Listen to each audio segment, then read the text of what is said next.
Намалената испорака на млеко за увоз и недоволното домашно производство ќе предизвикаат млечна криза во земјава. Тоа се двете клучни причини поради кои во наредниот период млекопроизводителите очекуваат да има проблеми со снабдувањето со млеко.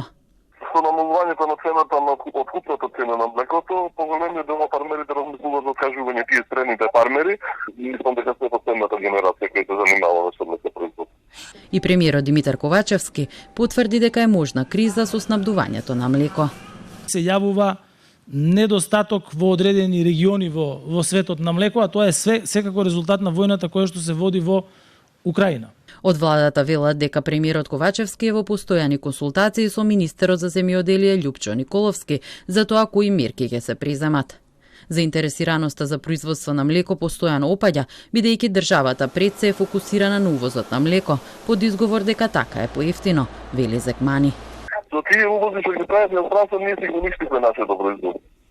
Додека европските земји и модерните земји прво погледа нивните земјоделци, нивното производство, па тек после увозот. Кај нас се обратно. Никој не води грижа за нас. Податоците на Државниот завод за статистика покажуваат дека од 2017 година до денес постојано опаѓа производството на кравјо млеко во земјава.